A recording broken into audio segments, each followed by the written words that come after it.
Hey, hey, hey, and welcome back to a brand new episode of Unblocking Your Purpose. I am your girl Jada, your host, your sister, your friend, all those things, right?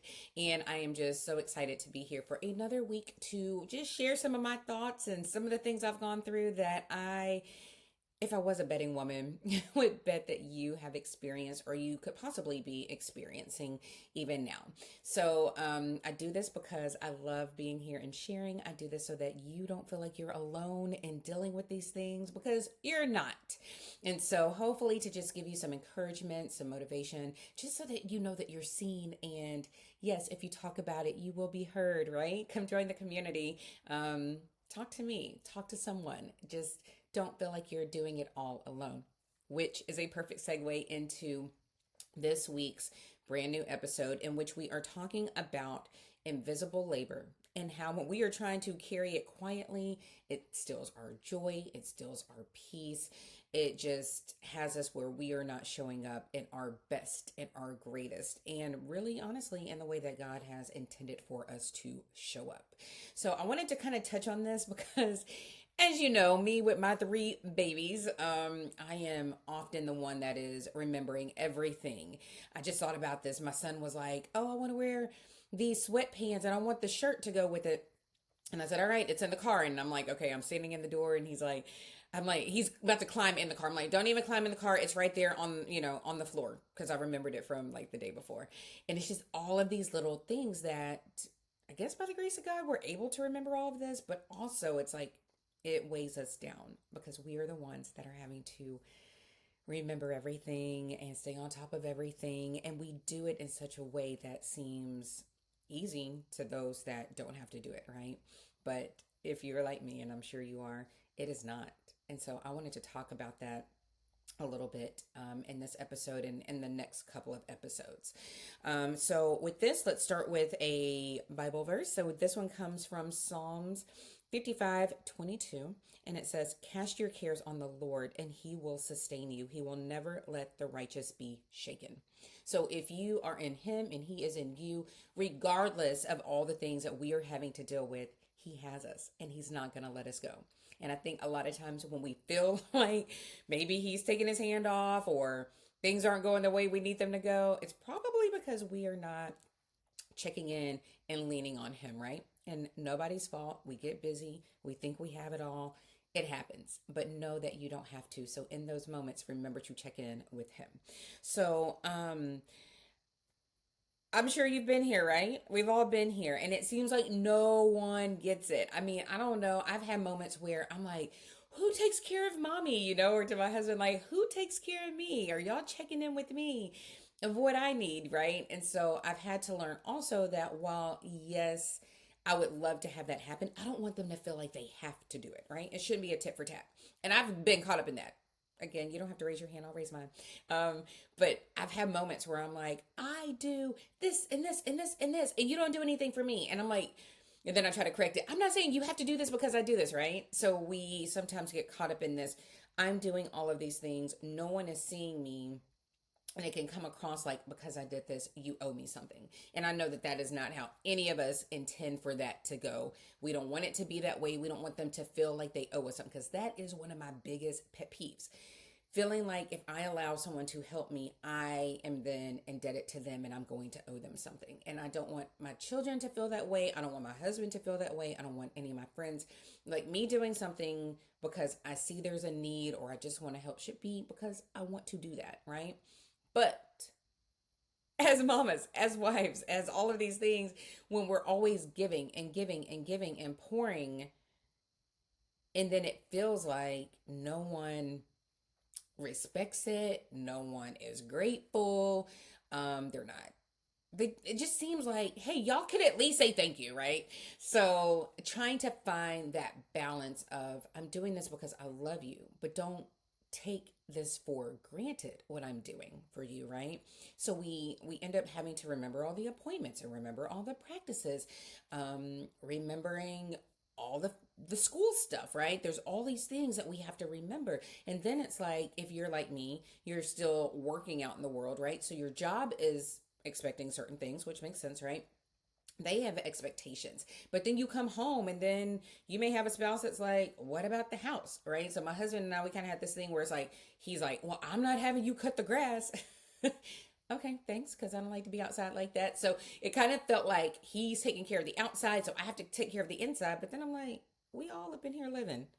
We all up in here eating. We all up in here using these bathrooms. We're like, it should not be all on me all of the time, right? Yes, this is my home. I want it to be nice. I want us to make sure we have all the things we need. So we have had to learn how to balance that. Like he loves to go do the shopping, and thank God for that, because 9 times out of 10, I'm gonna have them children. And you know how it is trying to go to the store with your child or your children. Like there's all these gimmicks that they try to put at the cash register, right? So trying to do all of those things for me is difficult. Maybe you like it, good. Whatever works for you works. But for us, he goes and does that. But then it's like it comes home and then I'm putting it up because I want it to look a certain way. And I love doing that. But at times, because I know how I want it, I'll put it off, right? That's a side story. But the point is, I am trying to take care of my husband. I am trying to take care of my children. I am trying to make sure I'm meeting expectations of my employer. In the midst of that, I'm trying to make sure I don't lose who I am in the process. You know, my dreams that I have and the goals that I have and the purposes that God has poured into me, like showing up and doing these podcasts and doing my journal so I give people, you know, a way to express themselves. Those are things that are important to me, but doing all of the labor and doing all of the work and doing this, trying to fit it all in, trying not to, you know, deposit everything I have and being empty can take its toll. So, yes, we're doing all of these things. It can feel like no one notices. And I just want you to know, if you stop doing them, that's when they would notice, right? You stop doing the things that they're so used to, or you're not keeping up with schedules or reminding people of things, that's when they will notice. So I'm not saying to not do it, but just know that you're not alone on this journey. So it's hard, it's tough, but we can do it. So what is invisible labor? That can look like, you know, the mental loads. You know, I've had moments or days where I wake up and I can't go back to sleep because I'm thinking of all the things I have to do for the day, right? And it's like I don't write it down. I'm like, I'm gonna remember that later. But the mental load of appointments and practices and dinners, you know, or birthday party, like all of those things, that mental load that majority of us have to keep. That's part of invisible labor.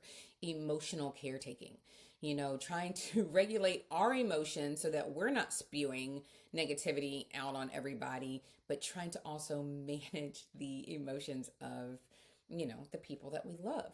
And not only with my kids, which 3 kids, 3 different personalities, but they have a common thread of like, we want to cry. And I guess that's how kids try to get their way, right? So trying to regulate their emotions through my actions, but then when I am in this flesh and having a moment and something happens, and then trying to correct that and then show them the way, right? So us trying to regulate everyone's emotions, even with my husband, like we've had moments where he's like, I don't feel like I'm a priority for you, and then I had to take a look in the mirror and I'm like, okay, let me look at what's going on. Am I making sure to meet that need and make sure I give him what he needs, even in the midst of everything going on? So yes, the emotional caretaking of, and probably people at work, but we won't get into that, right? That's part of invisible labor. Logistical planning, you know, again, going back to not only all the appointments, but how do we get everyone where they need to be, when they need to be there, and what they need to be in, if it's like a practice or, you know, something that they're doing. And even for ourselves, like logistically, how do I get to the doctor? How do I fit in all of my appointments? Speaking of, I need to remember to schedule my my annual, just make sure everything is good. So logistical planning, which heavily falls on us as the moms, as the wives, as the, you know, the primary caretakers. And then if you have elderly parents, you know, you have to factor that in right now, right? So logistically, how are we taking care of everything? And then when we don't, when we can't do it, setting that up so someone is still, so we don't have any balls that are dropping, right? I get it. That is part of it. So these are just a few examples of what constitutes as, you know, invisible labor. And a lot of us have to deal with it. But I just hope that you are able to find routines, find systems, find your village. Those are ways that you can help to mitigate so it's not all on you. I actually got a version of is it the Skylight calendar? Not a plug for them, but just using that as an example. So now we have that set up in our living room so that we can see everybody's events, what's going on. It comes to my phone. I still got to get it on my husband's phone, right? So that is an example of maybe something you can use. And it also has things like for the kids so they can like do their chores, blah, blah, blah. But that has become essential for helping us to see everything. So I'm not having to repeat myself for the 10th time of this is what you have to do, which you know how we are. We still have to give reminders. But it is in a place where my husband and I can go and look at it. Another thing that I have to do is set up for someone to pick up, kids and help get them transported somewhere while I'm like getting off work, and then I can meet up with them. So whether that's my husband, whether it's another young lady that we use to help us to get kids where they need to be. But these are still, even though it's the invisible labor of the logistics and the planning, I still have other mechanisms to help me make sure it gets executed. Does that make sense? Hopefully that makes sense. So I'm just trying to give a couple of examples of ways that you could possibly, manage all of this. Also, make time for yourself. There are just times where, like, when you're logistically doing everything, plug yourself in, okay? You deserve it. You deserve a mom's night out. And you deserve time by yourself. You have to make sure, and it goes back to pouring into yourself, right? It goes back into taking care and filling your cup so that you can continue to do those things. So yes, we're doing these things for everyone else, all that invisible labor, but make sure some of that is on you too and for you. Make that time, take that time. So for me, that looks like, you know what?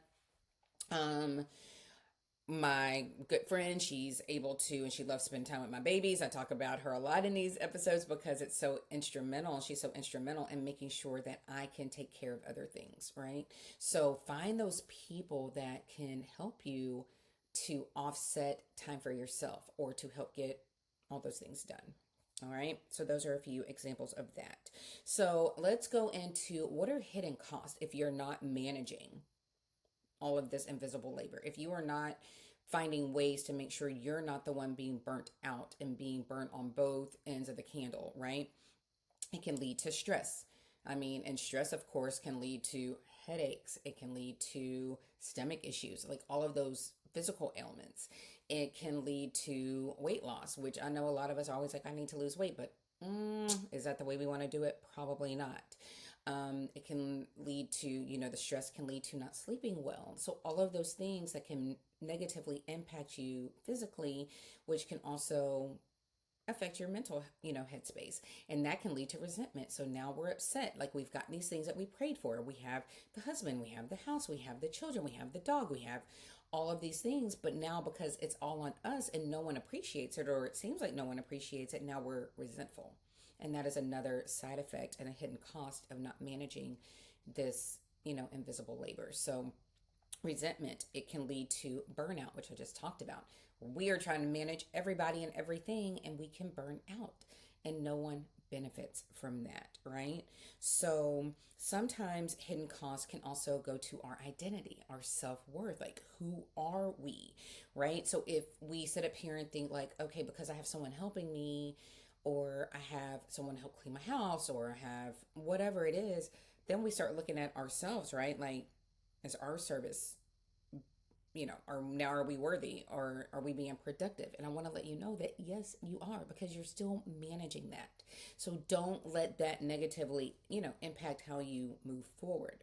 Your identity does not have to be tied into being the one that does everything.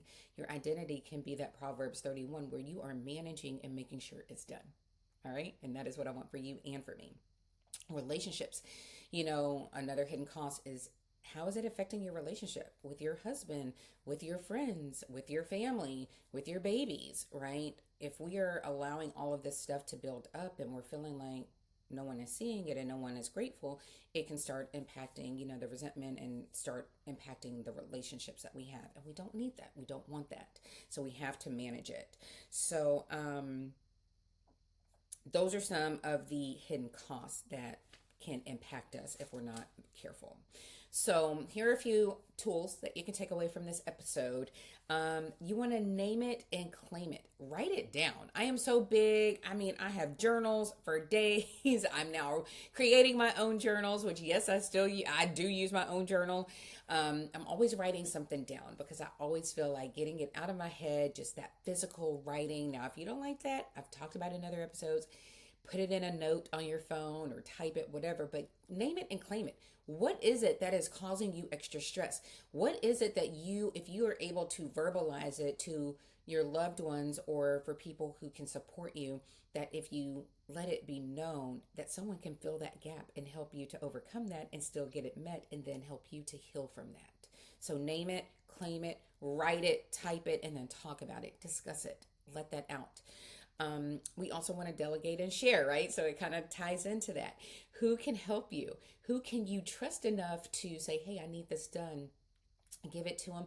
And if you need to be specific, I'm type A, be specific. I need it done like this, and send me pictures. Let me know, right?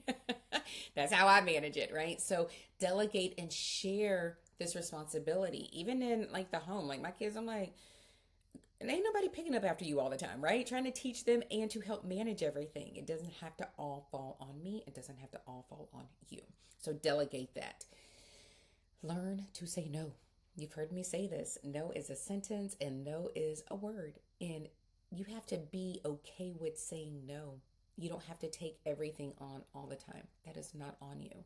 And so it leads back to resentment. It leads back to stress when we're saying yes to everything, right? If there's something you don't want to do, sis, you don't need my permission, but here it is. Say no and be okay with that. And 9 times out of 10, probably 10 times out of 10, it's going to be just fine. Okay, so learn to say no. And as I've already mentioned, use tools, use journals, use planners, use weekly family meetings is something that I came across and I'm going to start implementing. Sit down, get everybody involved so everyone can, play into this because we're doing this as a team. It's not all on you. So don't let all of this invisible labor bring you down, burn you out, cause you stress and resentment. That is not what we're here for. But in the meantime, until you can start implementing things and getting buy-in from other people and building your team, your village, just know that you're not alone. You're not alone in this and you're doing fine. You're doing better than I bet you think you're doing. But let's try to ease some of that and let's try to spread this out and get a little bit better. All right. Until next week, next time, I just challenge you to do those things and think about what is one thing that you can delegate or share with someone else to help you this next week. And then write in the Facebook group or send me a message, send me a text if you have my number, and share with me because I would love to celebrate with you. All right, y'all. Until next time, be good, do a task, delegate that, and I'll talk to you soon. See you later. Love you. Bye.